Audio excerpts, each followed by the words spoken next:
मित्रांनो, तुमचे माझ्या यूट्यूब चॅनलमध्ये स्वागत आहे, ज्याचं नाव आहे रंजना मराठी कथा। आज आपण या व्हिडिओमध्ये अंगारिका चतुर्थी बद्दल थोडीशी माहिती जाणून घेणार आहोत आणि त्याची पौराणिक कथाही जाणून घेणार आहोत।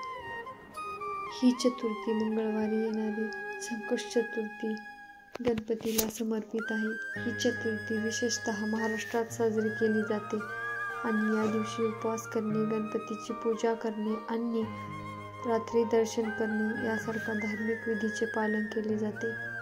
अंगारक चतुर्थी साजरी करण्यामागे एक छोटीशी पौराणिक कथा आहे। अंगारक हा गणपतीचा भक्त होता।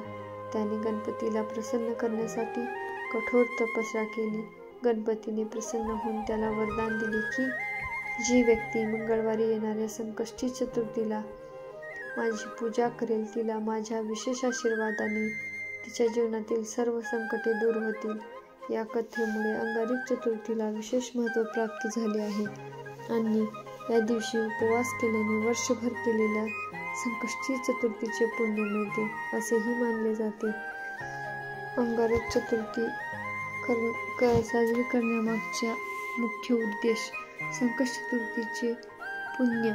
अंगारक चतुर्थी ही संकष्टी चतुर्थीपैकीच एक आहे, त्यामुळे या दिवशी उपवास केल्याने वर्षभर केलेल्या संकष्टी चतुर्थीचे पुण्य मिळते, मंगळाचे आशीर्वाद राहतो। अंगारकाने केलेल्या कठोर तपस्येमुळे या दिवशी गणपतीची पूजा केल्याने मंगळाचे आशीर्वाद मिळतात आणि जीवनातील अडचणी दूर होतात असे मानले जाते। गणपतीची कृपाही राहते। अंगारक चतुर्थीला गणपतीची पूजा केल्याने गणपतीची विशेष कृपा प्राप्त होते असे मानले जाते। कामनापूर्ती या दिवशी व्रत केल्याने आणि गणपतीची पूजा केल्याने मनोकामना पूर्ण होतात अशी एक श्रद्धा आहे।